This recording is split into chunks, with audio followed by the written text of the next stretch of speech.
नमस्कार, Manoj Tiwari talk show में आपका स्वागत है। मैं हूं प्रज्ञा वत्सल मिश्रा और मेरे साथ है गीता पासी जी, जिन्होंने सोराव क्षेत्र से समाजवादी पार्टी से दावेदारी की है। आइए इनसे सियासी चर्चा करते हैं।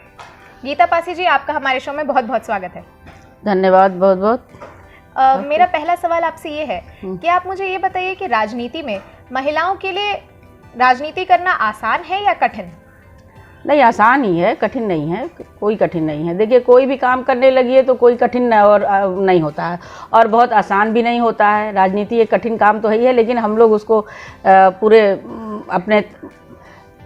अपना तन मन धन लगा करके काम करते हैं।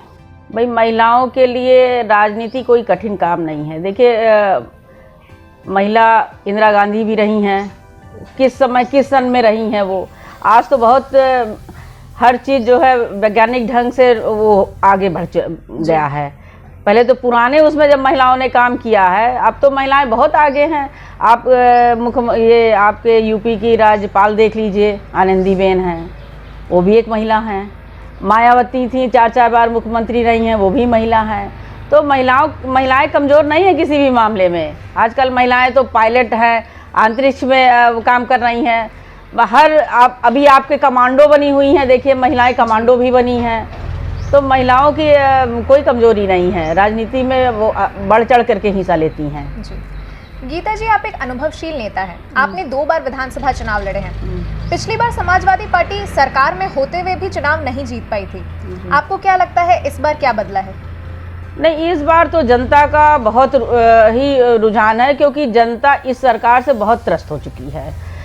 इसी सरकार में आपने देखा होगा कि नोटबंदी हो गई, फिर जीएसटी हो गया, फिर कोरोना हो गया, मतलब तमाम जितने भी आर्थिक कमजोरी आई हैं, आपका हर लेवल से आप देखिए जनता कमज़ोर हो रही है। तो जनता तो एक बार चाहेगी ना कि सरकार अच्छी बने। इसलिए पूरी उम्मीद के साथ 2022 में अखिलेश जी की सरकार आएगी, समाजवादी पार्टी की सरकार आएगी और अखिलेश जी मुख्यमंत्री बनेंगे। गीता जी, सोराव विधानसभा से आपकी दावेदारी है, जहां से सत्यवीर मुन्ना और सुषमा भारती जैसे और भी कई दावेदार हैं। ऐसे में आप अपने आप को कितना मजबूत पाती हैं? नहीं, देखिए, हम 2 बार चुनाव लड़ चुके हैं चूँकि, और हमें पिछली बार हम बसपा से चुनाव लड़े हैं, लेकिन हमने सत्यवीर मुन्ना से मुझे ज़्यादा वोट मिला है जी। तो उसमें हम प्रबल दावेदारी में तो हैं। बाकी तो राष्ट्रीय अध्यक्ष जी की इच्छा है। मैम, आपको नहीं लगता कि एक दावेदार को टिकट मिलने के बाद बाकी दावेदार गुटबंदी करेंगे? नहीं, कोई गुटबंदी नहीं हुई। समाजवादी पार्टी में कोई गुटबंदी नहीं होती है। यही तो सबसे अच्छा है कि सब लोग मिलजुल करके काम करते हैं, चाहे सतवीर मुन्ना हो, चाहे सुषमा पासी हो, कुछ भी हो, लेकिन कोई गुटबंदी नहीं होती है। हम लोग जहाँ भी कार्यक्रम होता है, हम लोग सब लोग एक साथ काम करते हैं और सबको ये पता है कि टिकट एक लोगों को मिलेगा। इसलिए चाहे सुषमा को मिले, चाहे सतवीर मुन्ना को मिले, चाहे मुझे मिले, चाहे अन्य किसी को भी मिलेगा, केवल हम लोग का लक्ष्य ये है कि 2022 में समाजवादी पार्टी की सरकार बनानी है। इसलिए कोई गुटबंदी नहीं है। आज गीता जी, सोराव में क्या समस्याएं देखती हैं? अरे बहुत समस्या, सबसे ज़्यादा समस्याएं तो मर्डर हो रहे हैं। अभी कटवर परवेजपुर में एक पासी लड़के को 1 महीना पहले एक लड़के का मर्डर हुआ और उसी के छोटे भाई के अभी 19 तारीख को मर्डर हो गया, 19 मार्च को। लेकिन प्रशासन कोई उनको मदद नहीं कर रही है। इस समय जो सरकार चल रही है, कानून व्यवस्था इतनी ध्वस्त हो चुकी है कि कोई किसी का सुनता नहीं। जो सही चीज़ है, शासन प्रशासन बिल्कुल सुनने को तैयार नहीं होता और गरीब जनता की तो बिल्कुल नहीं सुनता है। जितने मर्डर हो रहे हैं, आज तक कोई खुलासा नहीं हुआ और ऐसा नहीं, सोराव विधानसभा में आए दिन मर्डर हो रहे हैं और लेकिन खुलासा किसी का नहीं हो रहा है। क्या है ये? जी, इसके अलावा भी आपको लगता है कि कोई और समस्याएं हैं जिनके ऊपर? नहीं, समस्याएं तो बहुत हैं। देखिए, समस्याएं तो इस समय बहुत ज़्यादा है। सबसे ज़्यादा तो बेरोजगारी है। इतनी बेरोजगारी है, आर्थिक स्थिति इतनी कमज़ोर है, आपको रोजगार नहीं मिल रहा है। बच्चे फर्स्टेड हो रहे हैं पढ़ लिख करके। जो पढ़ने वाले बच्चे, बहुत तेज बच्चे हैं, पता चलता है उनका रिजल्ट शून्य आता है, कोई भी वैकेंसी नहीं आ रही है। तो सबसे ज़्यादा इस समय तो हमें सोराव विधानसभा में बेरोजगारी देखने को मिलती है। तो इस सब के लिए आपका एक रोड मैप होना चाहिए। नहीं, रोड मैप तो तभी होगा, देखिए, जब ये सरकार बदलेगी। फिर हम लोग, अगर सरकार बदल जाती है 22 में, तो हम लोग अखिलेश जी से मुख्यमंत्री बनते हैं तो उनसे हम लोग आग्रह करेंगे ना कि हाँ, इतने बेरोजगार हैं, इनको रोजगार दिया जाए। जी। आज अपना दल प्रदेश अध्यक्ष डॉक्टर जमुना सरोज विधायक हैं जो कि पहले आपके साथ ही रह चुके हैं और आज बीजेपी गठबंधन से भी हैं। ऐसे में आपको क्या लगता है, उन्होंने अपने पद के साथ न्याय किया है या सुराव की जनता के साथ? ना उन्होंने पद के साथ न्याय किया है और ना जनता के साथ किया है। वो तो इस समय विधानसभा में जाते भी नहीं हैं। उनको प्रदेश अध्यक्ष बना दिया गया है तो वो अपना प्रदेश में ही घूम रहे हैं। जहाँ से वो जीत करके गए हैं वो वहाँ की जनता का कोई ध्यान ही नहीं दे रहे हैं। लेकिन डॉक्टर जमुना सरोज का ये कहना है कि उन्होंने सड़कों का जाल बिछा दिया है, उन्होंने हैंडपंप्स लगवाए, उन्होंने स्कूलों के लिए काम किया है। देखिए संतुष्ट हैं? जहाँ लगा है वहीं लगा दिया। अभी भी आप जाएंगी जो मलिन बस्तियां हैं, जो दलित बस्तियां हैं, उसमें आप जाके देख लिए इतनी दयनीय स्थिति है। न नाली है, न खड़ंजा है, न पानी का है। कुछ दूर दूर से लोगों को पानी लाना पड़ता है। इतनी सुविधा, इतनी सरकार होने के बाद भी कोई सुविधा नहीं है। ज़्यादातर आप दलित बस्तियों का सर्वे कर लीजिए जा करके। तो आप इनके दावों से पूरी तरह से असंतुष्ट हैं? बिल्कुल असंतुष्ट हैं। जो इनको करना चाहिए वो इन्होंने किया नहीं। जी, सुराव के लिए आपके स्थानीय मुद्दे क्या होंगे फिर? अब स्थानीय मुद्दे तो देखिए यही है कि सरकार बनने के बाद जो है, सबसे पहले तो मैंने यही कहा है कि बेरोजगारी, रोजगार किसी तरह, मान लीजिए कोई फैक्ट्री ही जी अखिलेश जी के द्वारा लग जाए तो उसमें ही लोगों को रोजगार मिले। और देखिए रोजगार अगर मिल जाएगा, लोगों की आर्थिक स्थिति अच्छी हो जाती है तो सब कुछ अच्छा हो जाता है। जी, आपको क्या लगता है, ये कहा जाता है कि सुरक्षित सीटों पर लीडरशिप पनपती है, क्या ये सच है आपके हिसाब से? ऐसा कुछ नहीं है। कुछ भी नहीं है? कुछ नहीं है।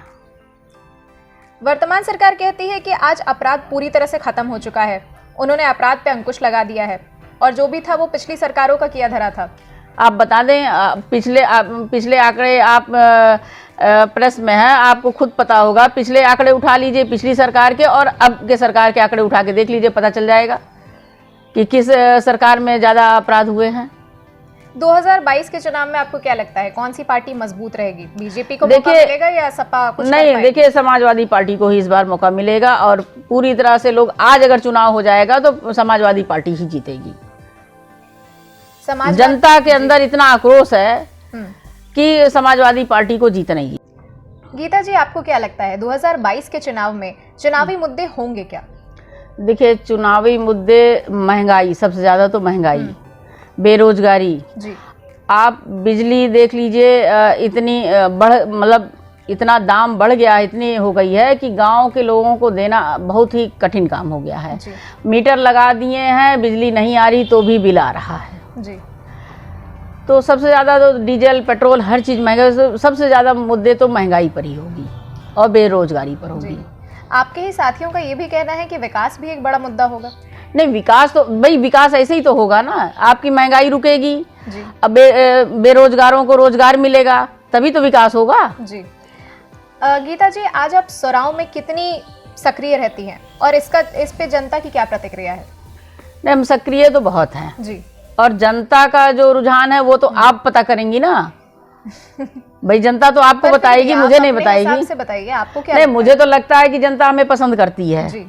लेकिन ये काम और लोगों का भी है पता करना जी। ठीक है, आपको नहीं लगता कि सपा और बसपा का गठबंधन टूटने के बाद विपक्ष का मनोबल बहुत कमजोर हो गया है? नहीं, ऐसा कुछ नहीं है। विपक्ष जो है इतना हम कमजोर उसको नहीं मान के चलते हैं। भाई देखिए, जो लड़ाई है 22 में वो भाजपा और समाजवादी पार्टी के साथ ही है जी। हाँ, बसपा तो दूर दूर तक नजर नहीं है। बसपा खत्म, बहन जी खत्म है समझ लीजिए। क्योंकि अगर बहन जी खत्म ना होती तो हम लोग समाजवादी पार्टी में क्यों आते। अगर आपको सुराव की जनता ने अपना विधायक बनाया तो आप उनके लिए सदन में क्या मुद्दे उठाएंगी?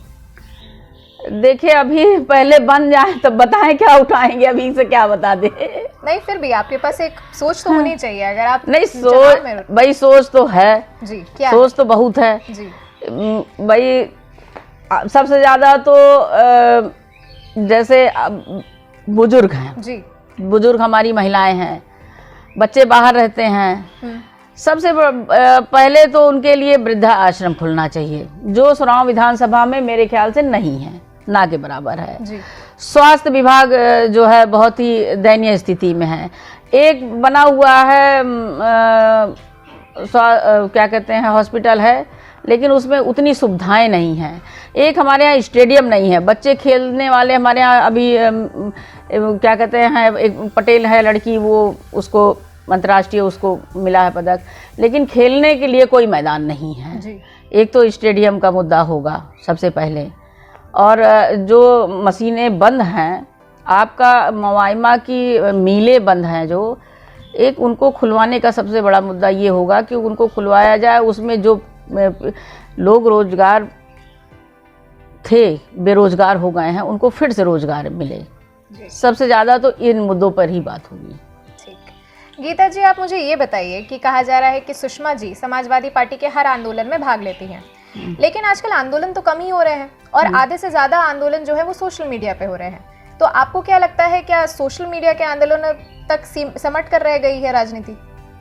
नहीं, ऐसा नहीं है। सोशल मीडिया है, लेकिन सोशल मीडिया से ज़्यादा जब तक आप ज़मीन में उतर करके घर घर नहीं जाएंगे, सबके पास स्मार्टफोन नहीं है। गरीब जनता के पास स्मार्टफोन नहीं है कि आपका सोशल मीडिया पे आपका फेसबुक और व्हाट्सएप देख सके जी। तो इसलिए सबसे ज़्यादा तो राजनीति में देखिए एक चीज़ है, जब तक आप गांव-गांव घर-घर नहीं जाएंगे आपको जनता नहीं पसंद करेगी जी।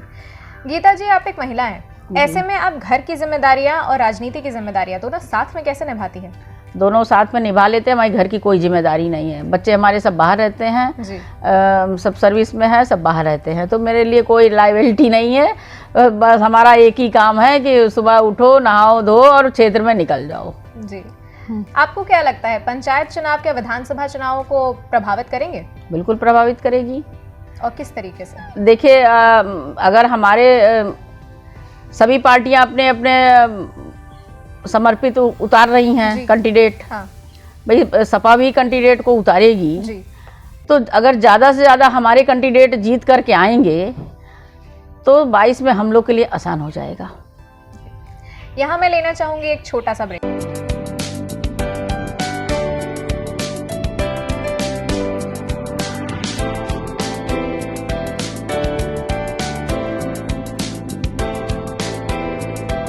ब्रेक के बाद आपका स्वागत है। गीता जी, हमें ये बताइए कि आपको क्या लगता है, पंचायत चुनावों में सपा के पास जिला पंचायत अध्यक्ष पद के लिए कोई दावेदार नहीं है, क्या इस बार सपा का कोई कैंडिडेट जिला पंचायत पद के लिए खड़ा होगा? बिल्कुल खड़ा होगा। पहले तो जिला पंचायत जीत करके आए, जो मजबूत होगा, जो दावेदारी में मजबूत होगा वो जिला अध्यक्ष बनेगा, उसका पूरा सपोर्ट रहेगा, सारे लोग सपोर्ट करेंगे।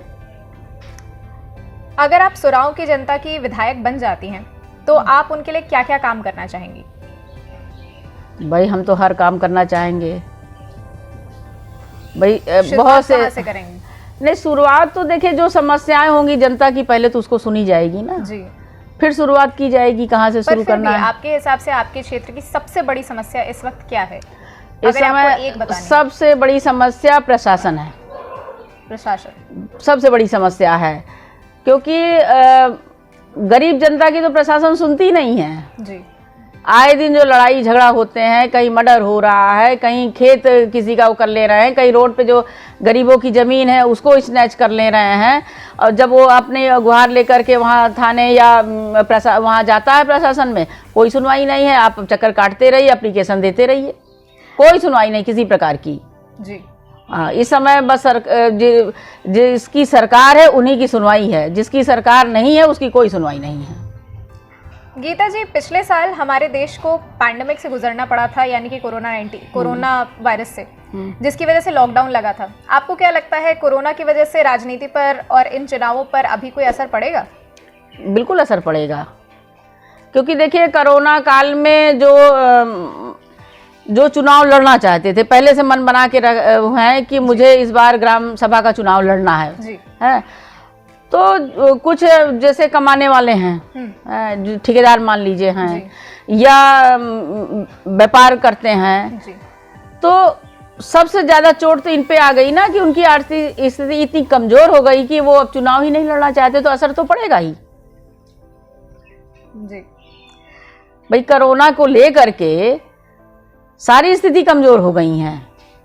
पर आपको नहीं लगता इस वजह से बीजेपी थोड़ी मजबूत स्थिति में भी आई है, क्योंकि जनता ने उनका काम तो देखा ही है?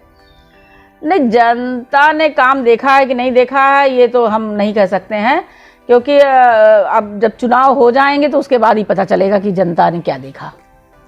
आखिर में सुराव की जनता को आप क्या संदेश देना चाहेंगी? सुराव की जनता को हम यही संदेश इस समय देना चाहेंगे कि जितने ग्राम सभा के चुनाव लड़ रहे हैं, जितने जिला पंचायत लड़ रहे हैं, बीडीसी लड़ रहे हैं, वो मजबूती के साथ समाजवादी पार्टी से लड़े और जीतें जी। और जीत करके समाजवादी पार्टी को मजबूत बनाएं।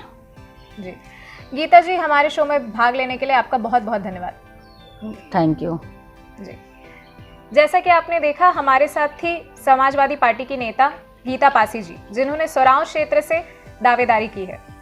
आपने जाना कि कैसे समाजवादी पार्टी विकास की तरफ अपना परचम लहराने की दिशा में आगे बढ़ रही है। ऐसे ही कई सारे दिग्गज नेताओं से आपकी मुलाकात हम कराते रहेंगे। इजाजत दीजिए मुझे यानी कि प्रज्ञा वत्सल मिश्रा को, और देखते रहिए मनोज तिवारी टॉक शो।